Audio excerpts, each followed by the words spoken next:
Este cuento se titula Presencias del Más Allá. La familia Sánchez llegó a su nueva casa en una ciudad del estado de Sonora. La habían conseguido por un buen precio y habían invertido el resto de sus ahorros en acondicionarla, puesto que llevaba varios años deshabitada. No era una casa lujosa, pero con sus 3 recámaras era suficiente para el matrimonio y sus 2 hijas, Carla de 15 años y Maura de 7. Estacionaron el auto ante la pequeña verja. El jardincito de entrada tenía un pasto recién sembrado y la casa parecía estar esperándoles. Emocionados como estaban, se apresuraron a entrar. Solo Carla creyó notar, en una de las ventanas superiores, una figura detrás de las cortinas que se retiró rápidamente. La adolescente no dijo nada. Ya bastante tenía con que su familia pensara que era demasiado imaginativa para todavía dejar que creyeran que ella tenía alucinaciones. La pequeña Maura cruzó corriendo la casa y salió al jardín trasero por la puerta de la cocina. Allí habían unos viejos columpios que su padre había arreglado para que ella pudiera mecerse. La niña se detuvo en seco. Los 3 columpios se balanceaban y no había viento que los moviera. Se adelantó y detuvo uno de ellos. Se sentó, pero sus pies apenas tocaban el suelo. Imposible impulsarse. Entonces sintió unas manos que la empujaban suavemente. Volteó y vio a un anciano que parado detrás de ella le sonreía. «¿Quién eres?», preguntó la niña. «El señor Montiel», contestó el hombre. «¿Y tú?». «Yo soy Maura. ¿Vives por aquí?». «Sí», dijo él. «¿Quieres que te empuje?». La niña sintió y pronto se balanceaba alegremente impulsada por el anciano. Media hora después, su madre salió a llamarla. «Maura, ven. Tienes que ordenar tu cuarto. En eso quedamos, hija». La niña se bajó del columpio y se volteó para darle las gracias al amable señor Montiel, pero no había nadie detrás de ella. «¿Dónde está?», dijo. «¿Quién, mi vida?», preguntó su madre. «El señor Montiel, un viejito que me estaba empujando en el columpio». «Aquí no hay nadie, Maura». «Pero estaba aquí». Impaciente, la señora Sánchez pensó que su hijita estaba volviendo con esa cosa de los amigos imaginarios. Dios solo sabía por qué le había dado esas 2 niñas tan soñadoras. No se atrevía a llamarlas mentirosas. Era su madre después de todo. En el piso superior, Carla ponía en orden sus cosas. Miró el antiguo espejo de pie que había quedado de los habitantes anteriores y sonrió. Le gustaba tener un espejo de cuerpo entero. Era casi lo único que le gustaba de esa casa. Después de asegurarse de que Maura estuviera guardando sus juguetes y acomodando su ropa, la señora Sánchez entró en el cuarto de su hija mayor y se paró a un lado del espejo. «¿Ya terminaste?», preguntó. Carla la miró y sintió un escalofrío. Reflejado en el espejo, pudo ver claramente una figura que tenía la cara cubierta por una capucha. Pero solo era una imagen, no había nadie más que ellas ahí. «¿Qué tienes? ¿Estás pálida?», exclamó la madre preocupada. «Nada, mamá, estoy bien».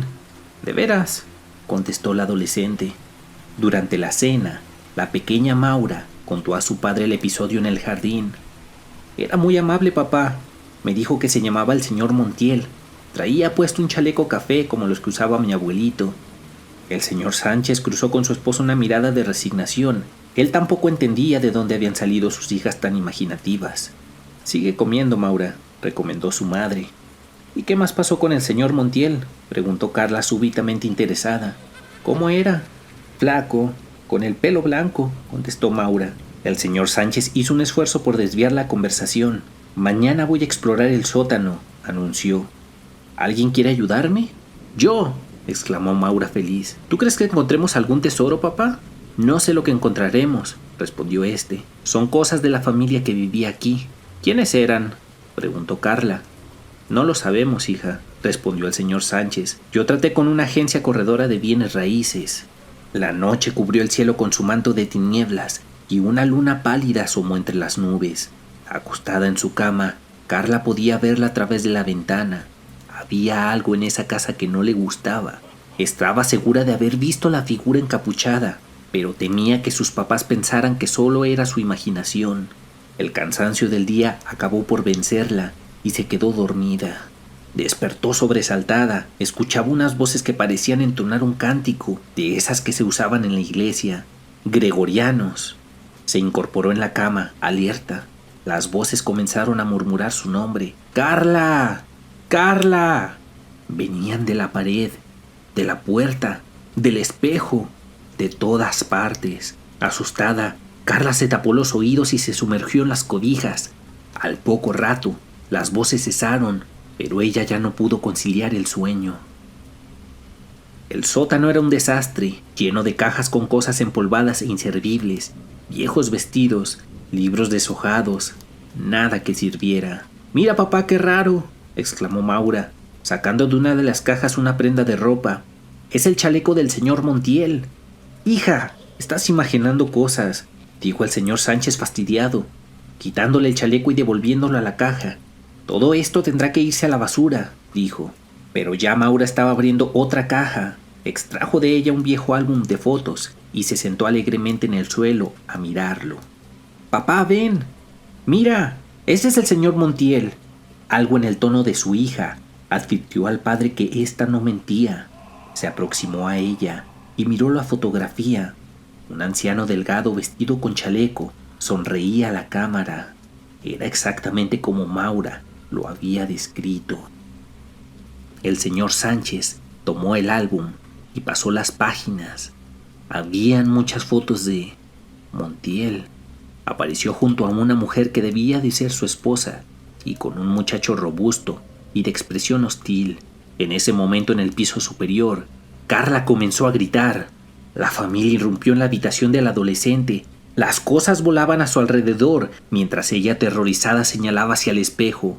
«¡Salió de ahí! ¡El hombre de la capucha está lanzándome cosas!». Aterrados, el matrimonio Sánchez y su hija Maura vieron cómo libros, ropa, mochilas, peines y accesorios volaban por los aires y golpeaban a Carla, que se defendía cubriéndose la cabeza con las dos manos. La señora Sánchez corrió a abrazar a su hija y cuando lo hizo, todo se volvió a la calma. Objetos que un segundo antes habían estado en vuelo cayeron pesadamente al suelo. «Tenemos que hablar», dijo el señor Sánchez. Esta vez Carla no se guardó nada. Contó a sus padres de la sombra que había creído ver cuando llegaron, de la figura encapuchada que se había parado detrás de su madre, de las voces que había escuchado. Después de presenciar el ataque, ninguno de sus padres se atrevió a decir que eran imaginaciones. «Y está también lo del señor Montiel», dijo el señor Sánchez.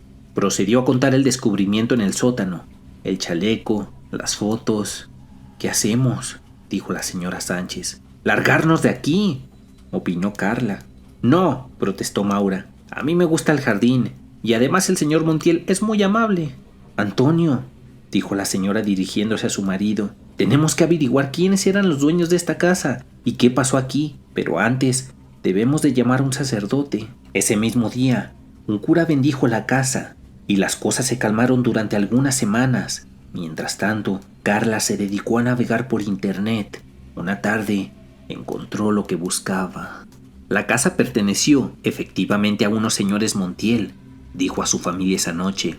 Tenían un hijo, Ramón, pero algo pasó y la casa fue puesta a la venta. Nadie quiso comprarla y así transcurrieron varios años hasta que llegamos nosotros. Yo he estado averiguando en la agencia de corredores de bienes, añadió a su vez el señor Sánchez.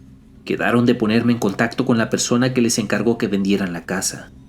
Al día siguiente, la señora Sánchez estaba en el jardín. No comprendía por qué. Todas las flores que sembraban ahí se marchitaban.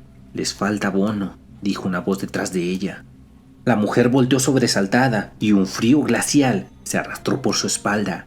Ahí, ante ella, estaba el anciano delgado vestido con el chaleco café. La señora Sánchez no se esperó a ver qué más le decía esa aparición. Echó a correr hacia la casa. Cuando se asomó por la ventana de la cocina, Montiel ya no estaba allí. Esa noche las voces volvieron, pero esta vez Carla llamó a sus papás. El matrimonio Sánchez sintió que la piel se les erizaba. Eran cánticos religiosos, pero que más bien parecían diabólicos, y murmullos. Sin ponerse de acuerdo, miraron hacia el espejo. Ahí apareció una figura con la cara cubierta. La capucha cayó y los tres reconocieron a Ramón, el hijo de los Montiel. De entre sus ropas sacó un hacha. Estaba ensangrentada. La familia se trasladó a un hotel cercano. Al día siguiente, alguien los fue a buscar. Una mujer que dijo llamarse Ariadna Montiel era la propietaria original de la casa. Soy hija de Ramón, reveló cuando todos se hubieron reunido. Estoy aquí para contarles la historia y también para pedirles perdón. La dejaron hablar y lo que les contó aquella mujer parecía sacado de una novela de terror. Mi padre siempre fue un chico raro, no se llevaba con los muchachos de su edad, era muy solitario. Mis abuelos lo trataban con cariño, pero reconocían que a veces su hijo tenía comportamientos agresivos. Mis padres no se casaron, tal parece que fue un asunto de una sola vez. Ramón nunca quiso reconocerme, pero mi abuelo, el señor Montiel, hizo lo que le pareció justo y me dio su nombre y su apellido. También le dio a mi madre una pequeña pensión. Ella y yo nos fuimos a Sonora. Ramón nunca le perdonó a su padre que me incluyera en la familia. En su mente ya algo perturbada, lo consideró una traición. Cuando nosotras nos fuimos, se volvió más agresivo. Estaba enfermo, muy enfermo mentalmente.